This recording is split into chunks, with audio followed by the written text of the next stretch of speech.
मुरसलीन सय्यिदिना व नबीना व शफीइना व हबीबिना व मौलाना मुहम्मदिन व अला आलिहि व अस्हाबिहि अजमाइन।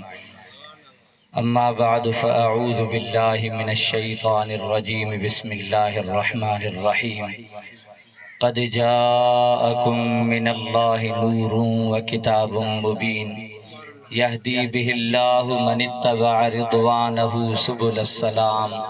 व युख़्रिजुहुम मिनज़्ज़ुलुमाति इलन-नूरि बिइज़्निहि व यहदीहिम इला सिरातिम मुस्तक़ीम। सदक़ल्लाहुल अलिय्युल अज़ीम।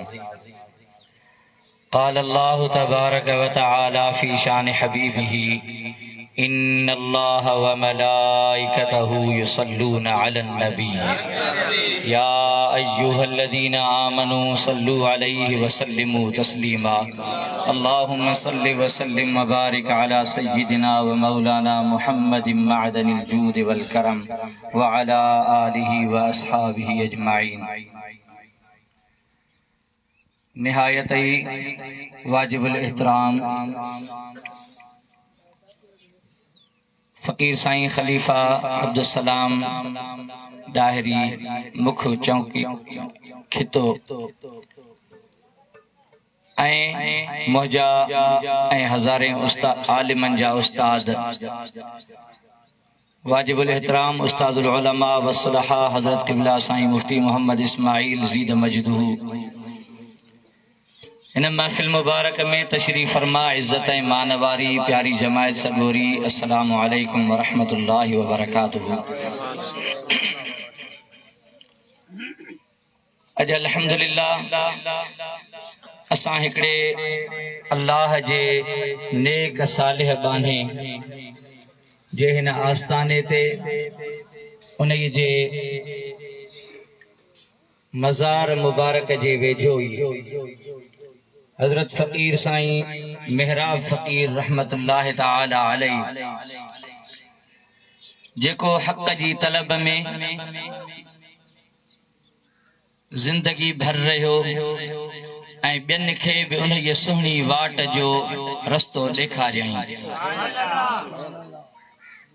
अल्लाह तबारक व तआला जी ज़ात बाबरकात जॾहिं खां इंसानियत खे पैदा फरमायो आहे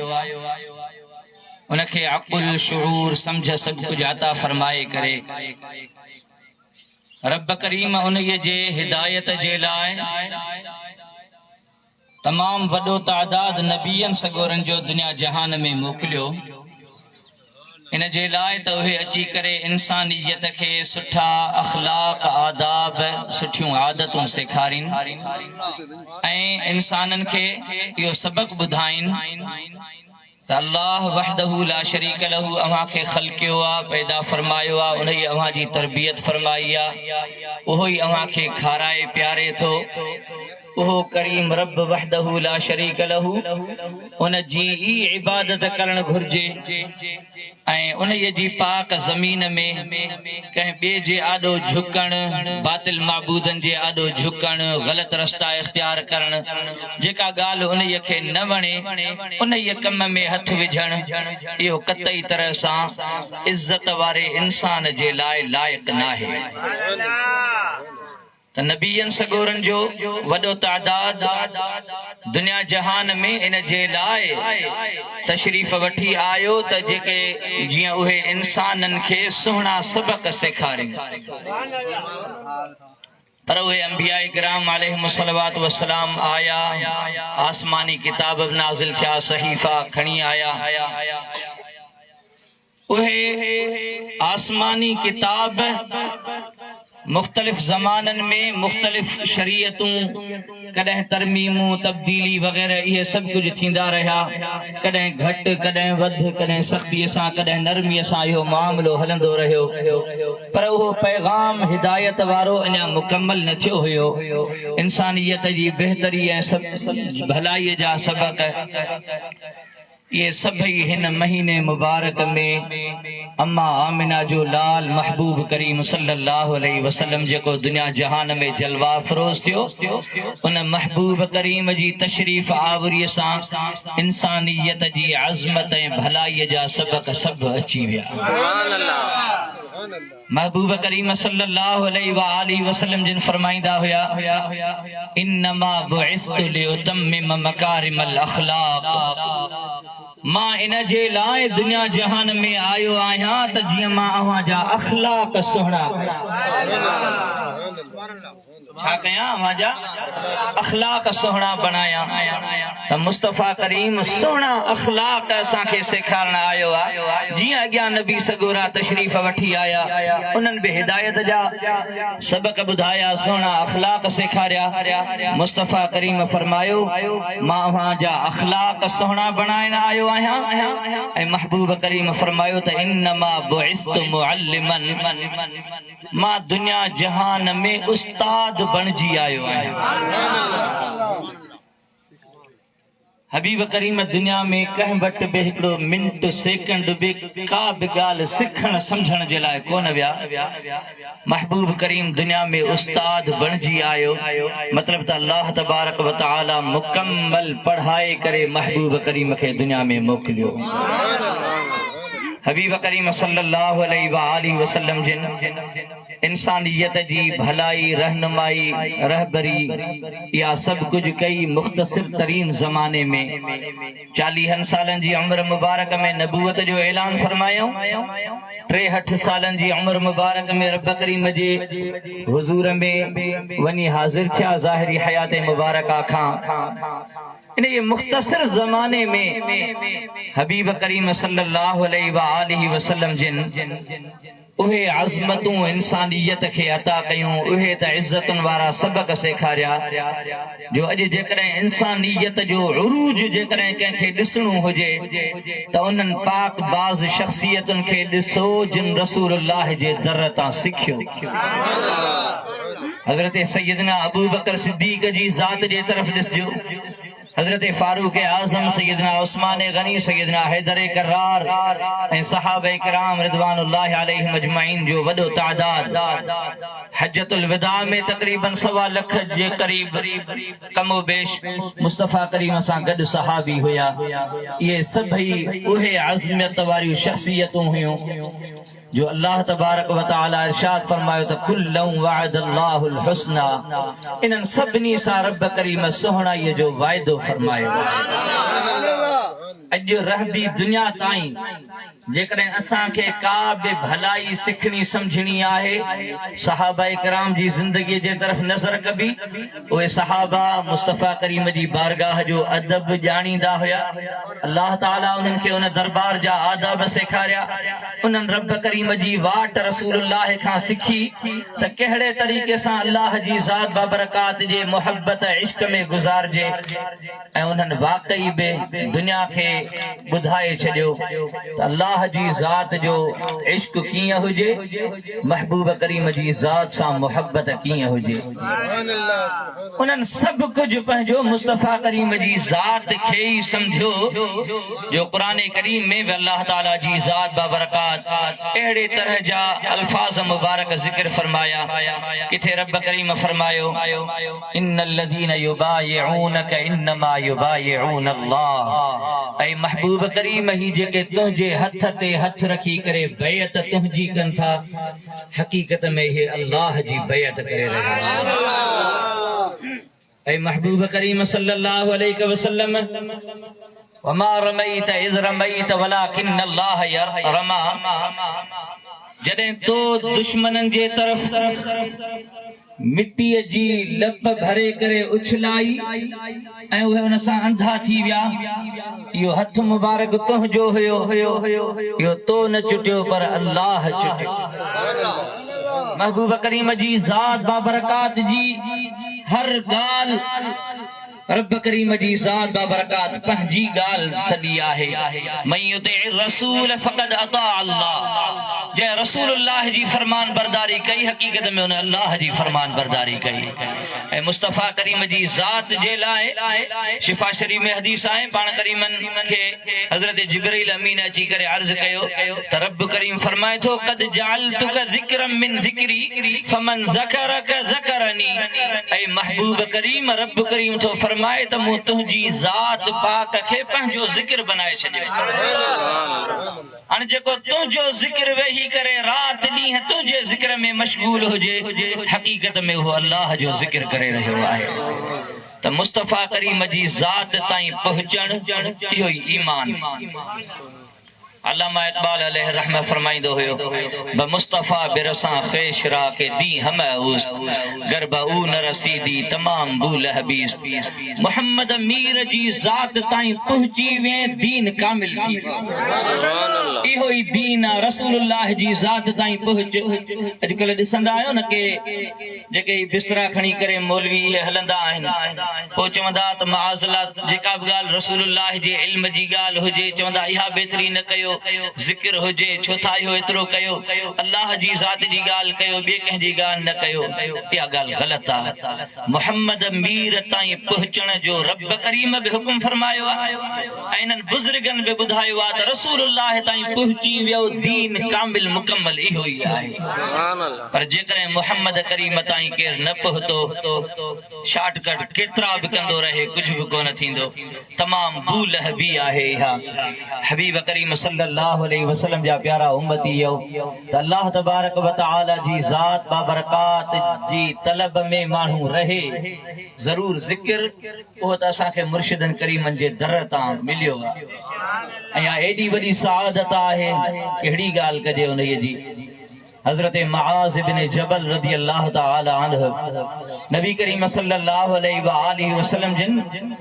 मुआज़ साईं खे हज़रत सैयदना अली अल मुर्तज़ा रज़ी अल्लाह तआला अन्हु खे यमन जे तरफ़ मोकिलियो हुयो पोइ ये आयो हिकिड़ो भेरो हज़रत मुआज़ बिन जबल जॾहिं वापसि वञे पियो यमन जे तरफ़ रसूलुल्लाह खां मोकिलाए करे अर्ज़ कयई त या रसूलल्लाह सल्लल्लाहु अलैहि वसल्लम अयुल अमाल अफदल दीन जा मुआमलात नेकियूं त अलाए केतिरियूं आहिनि सुभान अल्लाह अल्लाह करीम वध में वध शल असांखे नेकियुनि जी तौफ़ीक़ बख़्शे आमीन पर दीन जूं नेकीअ जूं ॻाल्हियूं त अलाए केतिरियूं आहिनि के सवलियूं आहिनि असां करे सघूं के न करे सघूं अल्लाह जा भलारा बाना जेके आहिनि उहे त ॾुखियाईअ वारा कम जेके आहिनि फर्ज़ निमाज़ त छा पर नफ़ली इबादत में बि रातियुनि जूं रातियूं बीठा आहिनि सुभान अल्लाह त अर्ज़ कई त या रसूल अल्लाह अहिड़ो मूंखे को अमल हिकिड़ो ॿुधायो जेको अफ़ज़ल हुजे उहो मां कंदो रहां अफ़ज़ल अमल सभिनी खां कहिड़ो आहे पाण करीमन सल्लल्लाहु अलैहि व आलिहि वसल्लम जिन इन ई ॻाल्हि में उनखे फरमायूं त ऐ मुआज़ ये पंहिंजी मतां आख़िरी मुलाक़ात हुजे ईंदड़ साल तूं अची त मतां मुंहिंजी मज़ार खां तूं गुज़री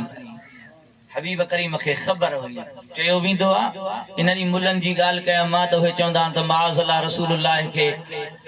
जंहिंजो नालो मोहम्मद अली आहे उन वटि कुझु कोन्हे को उन्हनि खे का ख़बर कान्हे का अस्तग़फिरुल्लाह अहिड़े ग़लीज़ अक़ीदे खां शल रब करीम बचाए जेको बेअदबीअ वारो आहे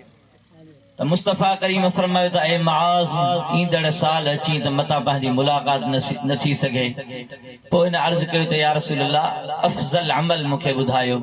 पाण करीमन फरमायो त अन तमूत व लिसानुका रतबन मिन ज़िक्रिल्लाह ऐ मुआज़ अफ़ज़ल अमल ही आहे त ज़िक्र ज़िंदगी भर कंदो रही अल्लाह जो तुंहिंजो मौत थिए त तुंहिंजी ज़बान अल्लाह जे ज़िक्र सां आली त इहो ज़िक्र एॾी वॾी सआदत आहे जेका असांखे मुर्शिदन करीमन वटां मिली आहे कोशिश कयूं पंहिंजे घर में पंहिंजे बच्चनि खे इहो ज़िक्र ज़रूर इत्माम सां करे उन्हनि खे गॾु वेहारे करे पाण उन्हनि सां गॾिजी वेही करे कॾहिं घरनि में बि ज़िक्र कजे त उन्हनि खे बि ख़बर पवे त ही असांजो उहो वरसो आहे जेको असांजे अबनि ॾाॾनि खां असांखे मुर्शिद करीम जे दर तां मिलियो सुभान अल्लाह हबीब करीम सल्लल्लाहु अलैहि वसल्लम जा प्यारा उम्मती त अर्ज़ कयम पे त ही उहो पैगाम आहे जंहिं जे लाइ अल्लाह तबारक व तआला पंहिंजे महबूब खे मोकिलियो ऐं रसूलुल्लाह जो आयो अल्लाह तबारक व तआला दुनिया जहान में ऐलान फरमायो क़द जाअकुम मिनल्लाहि नूरुन व किताबुम मुबीन तहक़ीक़ तव्हां ॾे अल्लाह जे तरफ़ां नूर ऐं रोशन किताब आयो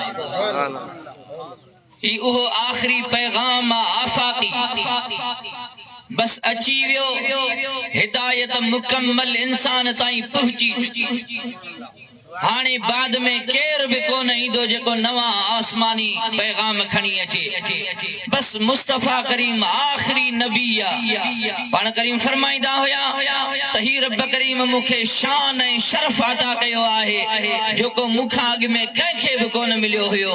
महबूब करीम जेके 6 फज़ीलतूं बयान फरमायूं हुयूं त मूंखां अॻु में उहे कंहिंखे बि कोन ॾिनियूं वयूं आहिनि उन्हनि में पाण करीम फरमायो त ख़ुतिम बियन नबियून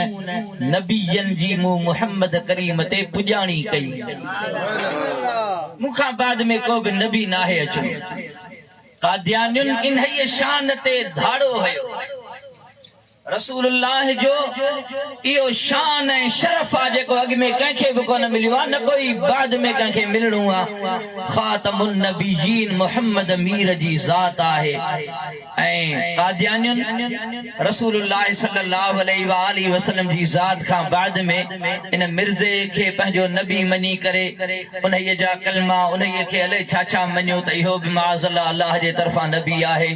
तंहिंजे करे उन्हीअ खे मुर्तद लईन चयो वेंदो आहे जंहिं मुस्तफा करीम जे एॾे शान ते धाड़े हणण जी कोशिश कई कल भी मुर्तद कादियानी काफर हुयो अज भी काफर आ जेको रसूलुल्लाह जो नाहे यकीन जानियो त उन सां वास्तो मुहम्मद करीम जे उम्मती के ठहे रसूलुल्लाह सां वड़ इहो आहे त जंहिं मुस्तफा करीम सां गद्दारी कई उन सां असां जो कुछ भी न हबीब करीम सल्लल्लाहु अलैहि वसल्लम सां जंहिं निस्बत रखी आहे उहो ई असां जे सिर जो ताज आहे हज़रत बिलाल साईं रज़ी अल्लाह तआला अन्हु सय्यदना फारूक आज़म जहिड़ो जलीलुल क़दर सहाबी फरमाईंदो हुयो त अल बिलाल हुआ सय्यदुना बिलाल असां जो सरदार छा फारूक आज़म जी शख्सियत ऐं उन जो मर्तबो मकाम ऐं बिलाल साईं जंहिंजो रंग गोरो न हुयो जंहिंजी ज़बान अरबी न हुई पर मुहम्मद मीर जी गुलामी जहान जी बादशाही फरमाइंदो तो बिलाल असा जो सरदार हबीब करीम सल्लल्लाहु अलैहि वसल्लम जा प्यारा उम्मती मुखां अॻु में साईं उस्ताद साईं जिन तव्हां खे दरगाह मुबारक जे निस्बत सां ॻाल्हियूं ॿुधायूं यकीन ॼाणियो त मूं इन जे करे मूं गुज़ारिश कई पे त साईं जिन अॻु में तशरीफ़ फरमाए करे वेहनि ऐं सुठियूं जमायत खे ॻाल्हियूं ॿुधाइनि जेके असां सिखूं सम्झूं आदाब अतवार जेके दरगाह मुबारक जमायत जा आहिनि पोइ जीअं उहो टाइम साईं पूरो करे वञे त बामड़ी नालो ॻाल्हाइण जे लाइ हाज़िर थियां अल्हम्दुलिल्लाह ॾाढियूं सुहिणियूं साईं ॻाल्हियूं ॿुधायूं त दरगाह मुबारक जा उसूल मुर्शिद करीम सां निस्बत उहा असां कायम ऐं दायम रखूं गैरन जी सुहबत खां बचूं जो उहा नुक़सान ज़रूर ॾे थी कारो कमरे सां बदबो आहे रंग न मटिजे त आदतूं ओसाण ज़रूर ईंदा आहिनि आदतूं मटिबियूं आहिनि पोइ आहिस्ते आहिस्ते जेकॾहिं असां गैरनि जी सुहबत में वेहण शुरू कयो पोइ वरी उन्हनि जी ॿोली असां वारा नौजवान ॻाल्हाइण शुरू कंदा महफ़िलुनि जो ज़रूर असर थींदो आहे अॻु में वॾड़ा वीचारा उहे सम्झाईंदा हुया ऐं पीर साईं सरदार जिन जे बि तरफ़ां इहो हूंदो हुयो त निस्बत क़ाइम रखो ऐं सुहबत इहा जेका असांजा जेके दरगाह जमायत जा जेके उस्ताद आहिनि जमायत जा जेके मुख आहिनि तरीक़े जा इहे जमायत जा उस्ताद आहिनि इहे ई असांखे उहे दरगाह मुबारक जा तौर तरीक़ा सेखारींदा आहिनि त कहिड़ी ॻाल्हि मुनासिब आहे कहिड़ी मुनासिब नाहे असां गैरनि जी सुहबत में वञी करे जॾहिं पंहिंजे वॾनि खां उहे आदतूं आदाब दरगाह मुबारक जा उहे न सिखंदासूं त ज़रूर सुहबत न कंदासूं हज़रत रोज़े धणी रज़ी अल्लाह तआला अन्हु जिन सुहबत खे एॾी अहमियत ॾींदा हुया पाण फरमाईंदा हुया त जेकॾहिं कंहिं जाइ ते बाहि बारी वञे ऐं उन खे छॾे ॾिजे उन में काठियूं कख वग़ैरह न विझजनि त भले केॾो बभड़ भरियल हुजे आख़िरकार हली हली थधो थी वेंदो फुलियार थी वेंदी, छार थी वेंदी, ख़त्म थी वेंदी बाहि, पर जेकॾहिं आख़िरी ज़रो चिणक बि बचे ऐं उन्हीअ में वरी कख कजहर जेके आहिनि उहे वरी करे वञी वेझो उनजे विझजनि त छा थींदो? इन मां वरी मच ॿरी वेंदी। त सोहबत जो एॾो असर आहे। जेकॾहिं चुप करे वेठा हूंदासूं घर त पोइ आहिस्ते आहिस्ते इहा इश्क जी बाहि थधी थी वेंदी। पर जेकॾहिं जमायत वारनि वटि, कंहिं जमायती भाव वटि, कंहिं सुठे कंहिं अलाह जे बाने वटि, दरगाह मुबारक जा जेके मुख जेके आहिनि उन्हनि वटि वरी वरी हली वञी उन्हनि खां जेकॾहिं दरगाह जा उहे आदाब तौर तरीक़ा सिखंदासूं त इंशा अल्लाह भले केतिरो बि विसामण जे वेझो हुजे त वरी मच ॿरी वेंदी। इहा सोहबत सुपेरियुनि जी पिण वॾी हाज। क़ज़ा कज निमाज़ वक़्तु वराइण वेसलो। हज़रत रोज़े धणी जन हिकिड़े सफ़र जे तरफ़ विया हुया, उते हिकिड़ो अल्लाह वारो हुयो एतिकाफ़ में वेठो हुयो। पर रोज़े धणी रज़ी अल्लाह ताला अन्हु जी ख़बर पियसि त दावत ते पाण तशरीफ़ फरमा थिया आहिनि, एतिकाफ़ टोड़े करे सोहबत में अची हाज़िर थिए। उन्हनि खां पुछूं त ए अल्लाह जा बाना, तूं त एतिकाफ़ में वेठो हैं? चई त एतिकाफ़ जी नियत या क़ज़ा आहे, पर सोहबत जी क़ज़ा आहे। सोहबत एॾी वॾी सआदत आहे, एॾी वॾी शइ आहे जो ख़ुदा थो ॼाणे। ये मुरीदी उस्ताद साईं ॿुधायो त मुरीदी ईमान जंहिं जाइ ते या सोहबत मुहब्बत अदब एहतराम इहो बाक़ी आहे, उते रोज़े धणीअ जी जमायत जी उहा मुरीदी बाक़ी आहे। पर जेकॾहिं कल मां इन हिकिड़े इलाइक़े ॾे हुयुसि, मीरपुर ख़ास जे इलाइक़े ॾे, उते हिकिड़े फ़क़ीर ॻाल्हि कई इश्क मुहब्बत सां, मुंहिंजे दिल भरजी आई, अखियुनि में पाणी अची वियो त जमायत जी उहा ॾिसो त गैरत केतिरी आहे जेका उनजी दर वारी आहे। ॿुधायूं त हिन इलाइक़े में हिकिड़ो चङो भलो जमायत जो घर हुयो ऐं पीर साईं जूं महिरबानियूं बि हुन सां हद दर्जे जूं थियूं। पर पोइ उन्हनि छा कयो, दुनिया जे मकरनि ऐं फ़िरेबनि में अची करे उन दर खां उहो फिरी वियो। अलाए कहिड़े गुनाह जी उन खे सज़ा मिली जो रब करीम इहो दर उन खां खसे छॾियो। बहरहाल फिरी जो वियो त उन जी जमायत ॿुधायो त उन जी ज़मीन हूंदी हुई तमामु घणी, असां वरी उन जे ज़मीनुनि ते हारी हुयासीं। हाणे जमायत तमामु वॾे तादाद में उन जी वटि जेके हारी हुजनि उन्हनि जे लाइ मसइलो थी वियो, ही त दर फेरे वियो। हाणे असां छा कयूं? फसल तयार हुजनि, पर जमायत सोचियो त जंहिं दर खां इहो फिरी वियो आहे, हाणे असांजो इन सां कुझु बि वास्तो कोन्हे। असांखे निकिरणो पवंदो हितां, इहे बनियूं वग़ैरह फसल इहे सभु छॾे करे असां निकिरूं हितां। रात बि हिन जाइ ते रहणी कान्हे का जो इन जे ज़मीन में रहूं था, मतां हितां जो पाणी बि असांजो बचो पियो। अंदाज़ो त लॻायो, हिन जाइ ते हूंदासूं असांजा बच्चा वॾनि खे दखणी ख़बर हुजे, पर जेको इन दर तां फिरी वियो आहे उन ज़मीन जो पाणी को असांजो मासूम ॿार बि मतां हितां पी वञे, इन्हनि वाटरनि जो पाणी मतां असांजो ढोर ढगो को पी वञे। तंहिंजे करे रातो की रात में ई हितां ही निकिरणो आहे, केतिरी बि तकलीफ़ हुजे। रात में असां बच्चा ॿार वठी करे निकितासूं कंहिं जाइ ते, उन जी ज़मीनुनि खां ॿाहिरि वञी करे किथे रहियासूं। हिकिड़ो घर हुयो जेको उहो उते वेही रहियो। ॿुधायई त उहो घर जेको आहे सो अॼु ताईं उन तबाह हालीअ में आहे, अॼु ताईं उहो हारपो करे रहियो आहे उन्हनि जे पोयरनि जो। पर अल्लाह तबारक व तआला असांखे उहे इज़तूं अता फरमायूं जो अॼु ही अल्हम्दुलिल्लाह एतिरो त रब करीम उन्हनि खे नवाज़ियो आहे जो वॾियुनि वॾियुनि गाॾियुनि में हली घुमनि। त इहो दरवाज़ो अल्लाह तबारक व तआला जंहिंखे नसीब फरमाए उन जे अदब एहतराम जे उन जे सुञाण जी तौफ़ीक़ बख़्शे। आमीन। असां दुआ था कयूं त शल क़यामत ताईं असां जूं पीढ़ियूं असां जा नस्ल इन जे दर सां वाबस्ता रहनि। हज़रत रोज़े धणी रज़ी अल्लाह तआला अन्हु जी सआदत मुरीदीअ जी इहा रब करीम जे तरफ़ां ख़ास इनाम आहे ऐं अल्लाह तबारक व तआला हज़रत मेहराब फ़कीर साईं अलैहि रहम जे मज़ार पुर अनवार ते किरोड़े रहमतूं नाज़िल फरमाए। मूंखे ॿुधायो वियो त खितो चौकीअ जी तक़रीबन ही जेको फैज़ आहे इहो समूरो इन जे वाट जो ॾस ॾींदड़ हज़रत मेहराब साईं आहे। त अल्लाह वारा इन जो कम आहे। रसूलुल्लाह खां बाद में ॿियो को नबी कोन ईंदो, पर इहो दीन जो सिलसिलो इन ई तरह सां हलंदो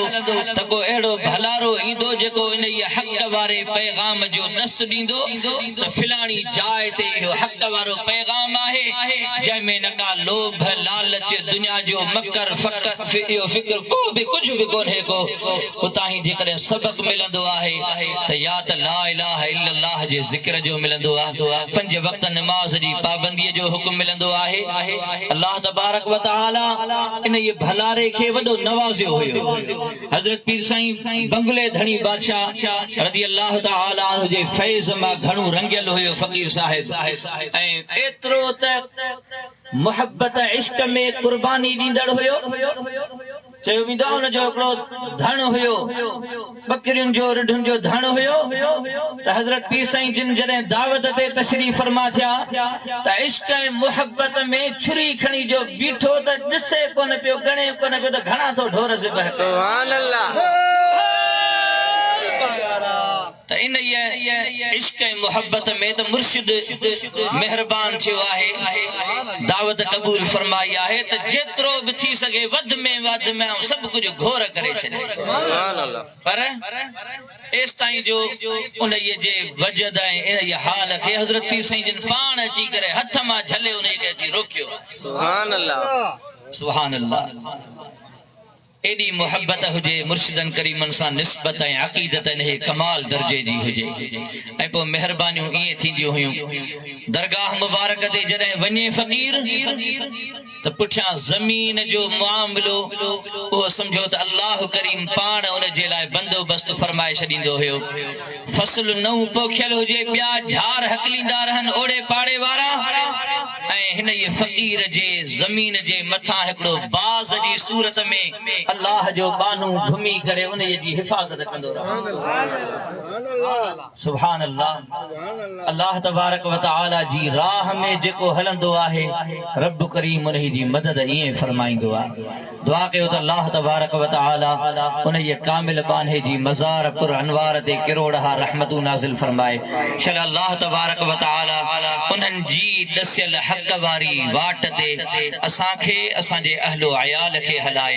आमीन बिजाहिन नबील अमीन सल्लल्लाहु अलैहि वसल्लम।